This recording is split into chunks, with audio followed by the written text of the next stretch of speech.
को सफल बनाने में शिवा फाउंडेशन ट्रस्ट के फाउंडर विशाल गुप्ता जी को आमंत्रित कर रहा हूं कि अपने बहुमूल्य विचार हम लोगों के साथ शेयर करें। विशाल जी। बहुत बहुत धन्यवाद आप सबका। कठुआ के समस्त सनातनी और राष्ट्रवादी लोग आज यहाँ रिवाज पैलेस में एक साथ इकट्ठा हुए, आप सबका बहुत बहुत धन्यवाद। राष्ट्र आराधना मंच के संस्थापक और इस कार्यक्रम के आयोजक श्री शशि शर्मा जी को मेरा नमस्कार। राष्ट्र आराधना मंच, इस संस्था के नाम में ही जो पहला शब्द है वो राष्ट्र है, और अगर इन तीनों शब्दों के पहले अक्षर को मैं अगर जोड़ूं तो राम बनता है। तो इस बेहतरीन नाम के लिए शशि जी का बहुत बहुत धन्यवाद। और धन्यवाद इसलिए भी करता हूं कि भारत की सबसे बड़ी शक्ति हमारे गुरु आदरणीय पुष्पेंद्र कुलशेष जी को आज कठुआ की पावन धरती पर बुलाया है। मैं आप सब लोगों का, संत समाज का, सभी सनातनी और राष्ट्रवादी लोगों का स्वागत एवं अभिनंदन करता हूं। ये जो शक्ति का शब्द मैंने इस्तेमाल किया, ये शक्ति 10 करोड़ लोग प्रत्यक्ष रूप से आदरणीय पुष्पेंद्र कुलशेष जी को सुनती है। आज देश में 10 करोड़ लोग प्रत्यक्ष रूप से टीम पुष्पेंद्र कुलशेष से जुड़े हैं। वो लोग आप में से भी हैं। वही लोग, वही शक्ति वो आप हैं। शक्ति वो है जो उनको सुनती है।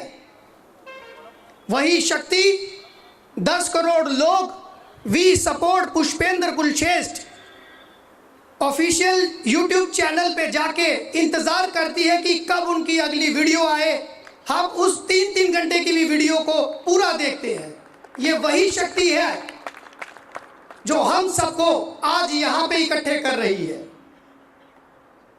पुष्पेंद्र कुलशेष जी की एक बात को मैं यहाँ और कहना चाहता हूँ कि हम सब लोग उनको इतना सुनते हैं, बस हम इंतजार कर रहे हैं कि वो कुछ कहें और हम खेल कर दें।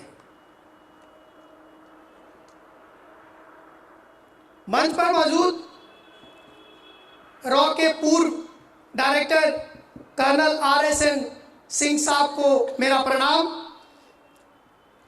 कर्नल साहब रणनीतिक, जियोपॉलिटिक्स, आंतरिक सुरक्षा और रक्षा विशेषज्ञ भी है।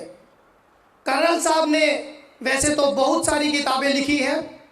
The unmaking of Nepal, the military factor in Pakistan, उन सब में से एक किताब जो मैं आप सब लोगों को कहना चाहता हूं, नो द एंटी नेशनल्स, ये किताब कर्नल RSN सिंह साहब ने लिखी है। मैं कहता हूं कि बाकी किताबें आप जरूर पढ़ें, लेकिन भारत के हर एक राष्ट्रवादी और सनातनी को यह किताब जरूर पढ़नी चाहिए। ये किताब इसलिए भी पढ़नी है ताकि आप जान सको ये राष्ट्र के गद्दार कौन से लोग हैं। मैं चाहता हूं कि ये किताब देने की एक ऐसी परंपरा शुरू हो। हम अपने बच्चों को, दोस्तों को त्योहारों पे किताब देने की एक परंपरा शुरू करें, जिससे बच्चों के अंदर एक ज्ञान की उत्पत्ति हो।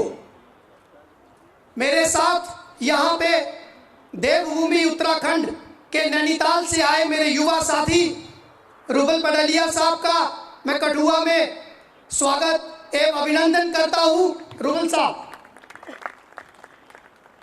रुबल साहब की एक बात मैं आपसे बताना चाहता हूँ कि बिना लाग लपेट के फैक्ट्स और फिगर पे बात करते हैं और बौद्धिक रूप से मजबूत रुबल पडलिया साहब, इनको सुनने के लिए भी आज हम सब लोग यहाँ पे आए हैं और टीम पुष्पेंद्र कुलशेष जी का एक महत्वपूर्ण अंग है। आज मैं अपने इस वक्तव्य में एक चीज जरूर आपसे कहना चाहता हूं कि मेरे वक्तव्य से ज्यादा महत्वपूर्ण यह भी है कि आज हम विश्व की महान हस्तियों को यहां सुने। और इनको सुनने की जरूरत क्यों है? इनको सुनने की जरूरत इसलिए है कि हम जान पाए, हम वो जान पाए वो गद्दार कौन है देश के, हम जान पाए वो कौन सा सच है जो हम लोगों से इन गद्दारों ने छुपाया था। तो अब बात चल रही है राष्ट्र के गद्दारों को पहचानने की। तो ये राष्ट्र के गद्दार कौन से लोग हैं? ये राष्ट्र के गद्दार वही लोग हैं जिन्होंने 1949 में ठीक 75 साल पहले महाराजा हरि सिंह जी के जन्मदिन की छुट्टी को राजपत्र से गायब कर दिया था। वो लोग गद्दार हैं जिन्होंने उस छुट्टी को गायब किया। और गद्दार वो भी हैं जिन्होंने उस छुट्टी की मांग कर रहे हमारे भाइयों के ऊपर लाठियां चलवाई।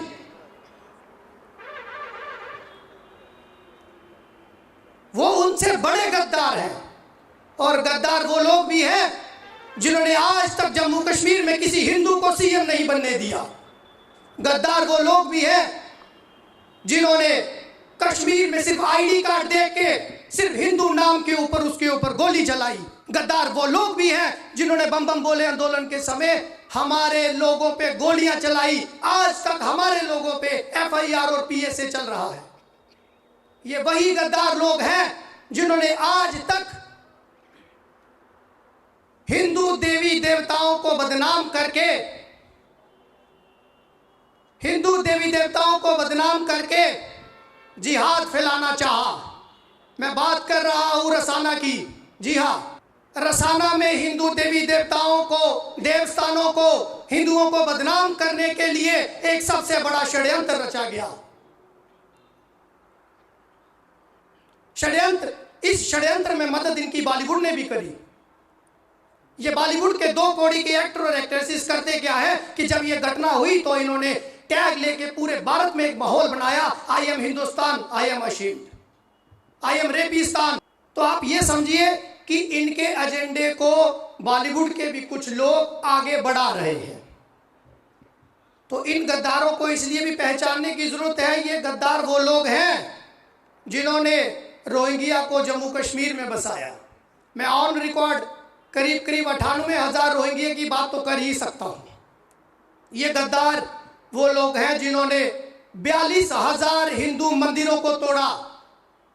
और इनकी गद्दारी का आलम देखिए कि तोड़े तो हैं, तोड़ने के बाद उस पर टोपी भी लगाते हैं और तोड़ने के बाद ये आज भी जम्मू में मंदिरों को तोड़ रहे हैं, मूर्तियों को तोड़ रहे हैं।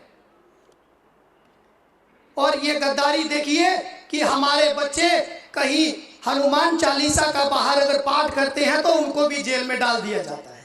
तो मुझे लगता है कि जो इनको जेल में डाल रहा है वो सबसे बड़ा गद्दार है। गद्दार वो भी है जो भारतीय सेना पे कश्मीर में पत्थर मारता है। गद्दार वो भी है जो पत्थर मारता है वो सनातन पे भी हमला करता है। गद्दार वो भी है जो एक किसी गद्दार के दफ्तर में तिरंगा झंडा फहराने के बाद उसको, लड़के को जेल में डाल दिया जाता है। तो आप बताइए क्या ये गद्दारी नहीं है? महबूबा मुफ्ती के ऑफिस के ऊपर तिरंगा लगाने वाले हमारे एक साथी को जेल में डाला जाता है। तो क्या तिरंगा लगाना गद्दारी है? और गद्दारी, और देखिए कि इस गद्दारी को मैं यूं कहना चाहता हूं कि ये गद्दारी जो एंटी हिंदू 370 इन्होंने जम्मू कश्मीर में लागू करी, ये सबसे बड़ी गद्दारी है। ये जो इन्होंने गुंडागर्दी करी, मैं इसके ऊपर एक बात आपको कहना चाहता हूं। 370 इन्होंने अपनी गद्दारी तो दिखाई ही दिखाई, उसके साथ साथ वाल्मीकि समाज, हमारा हिंदू वाल्मीकि समाज, वेस्ट पाकिस्तानी हिंदू रेफ्यूजी, उन लोगों को कभी अधिकार नहीं दिए उनके साथ अत्याचार करे। और आज ये बात मैं इस मंच से कहना चाहता हूं, क्या जो वाल्मीकि हिंदू समाज के लिए जो नियम कायदे इन्होंने बनाए थे, क्या आज वो नियम महबूबा के लिए लागू कर सकते हैं हम लोग? क्या हमें वो करने चाहिए? जी, आप सब लोग बताइए मुझे, क्या वो नियम लागू होना चाहिए महबूबा के लिए भी? तो जोर से बोलिए ना, तो ताकत दिखाइए, अपनी सामूहिक शक्ति का प्रदर्शन कब करेंगे हम लोग? ये गद्दारी इसलिए भी है कि हम सब लोग सिर्फ सुनते हैं, लेकिन होना चाहिए। बहुत बहुत धन्यवाद, बहुत बहुत धन्यवाद, बहुत बहुत धन्यवाद। कुछ किताबें मैं आपको दो बातें कुछ और कहना चाहता हूं। सबसे पहली की ये कि आप यूं इसको समझिए कि देश के प्रधानमंत्री जब जम्मू कश्मीर में आते हैं तो उससे कुछ दिन पहले सिदरा में एक हमला हो जाता है। आप इसको जोड़िएगा, देश के प्रधानमंत्री आते हैं और सिदरा में आतंकी हमला होता है, गृह मंत्री आते हैं तो उधमपुर में आतंकी हमला होता है, और आदरणीय पुष्पेंद्र कुशवाहा जी की आज कठुआ में प्रोग्राम है, और 5 दिन पहले रेलवे स्टेशन जम्मू को उड़ाने के लिए 18 डेटोनेटर वहां पे मिलते हैं। आरएसपुरा में उसी दिन ड्रोन से हथियार फेंके जाते हैं। ये सब चीजें हमें समझनी पड़ेंगी। ये कुछ किताबें हैं जो मैं आज यहाँ पे आपको बताना चाहता हूं। शास्त्री जी के साथ क्या हुआ था, इस किताब को जरूर पढ़े। अनुज दर साहब ने ये किताब लिखी है। इस किताब को इसलिए भी पढ़ना है क्योंकि इससे आप जान सकेंगे कि शास्त्री जी की हत्या किसने करी, वो गद्दार कौन है जिसने शास्त्री जी की हत्या करी।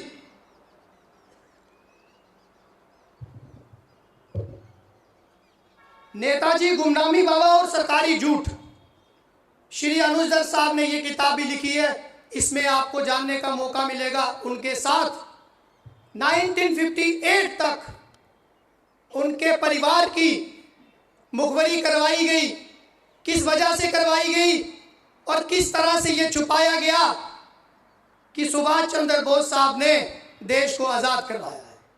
और मैं ये समझता हूं कि ये आज़ादी जो छुपाई गई हमसे, उसमें बोस साहब का सबसे बड़ा रोल है। मैं उस गुंडे से, एमपी से ये भी कहना चाहता हूं जो कहता है कि मोदी, योगी और शाह चला गया तो आप लोगों को कौन बचाएगा। उस गद्दार को ये बताना चाहता हूं कि ये जेएनयू नहीं है जिस जगह बोले जाते हैं कि भारत तेरे टुकड़े होंगे। कितने अफजल मारोगे, हर घर से अफजल निकलेगा। हर घर से अफजल नहीं, अफजल रोज मारेंगे, लेकिन हर घर से पुष्पेंद्र निकलेगा। तो ये बाद में कहते हैं कि फ्रीडम ऑफ स्पीच, संविधान आपको बोलने की आजादी तो देता है, लेकिन एक बात ध्यान रखिए, भौंकने की आजादी नहीं देता। तो ये उन लोगों को जो टुकड़े होंगे, उन लोगों को मैं ये बात बताना चाहता हूं। देश में 2 पार्टियां, एक 1885 और 2012 में, ये 2 पार्टियां जो बनी, इस देश की सबसे बड़ी गद्दार है। और मैं ये बात इस मन से खुले तौर पे कह रहा हूं। उदयपुर में कन्हैया लाल का गला काट दिया जाता है, किस वजह से काटा जाता है? क्या आपको समझ नहीं आई कि ये भी ये देश के गद्दार हैं, ये राष्ट्र के गद्दार हैं। हिंदू विरोधी फिल्में बना के बॉलीवुड अपना एक एजेंडा चलाता है। एक पीके मूवी आती है, उसमें पूछा जाता है कि ये धर्म का थप्पा कहां लगा हुआ है। मैं बताता हूं कहां लगा है। ये धर्म का थप्पा वहां लगा हुआ है जहां पे उस फिल्म में आमिर खान ने रेडियो रख दिया था।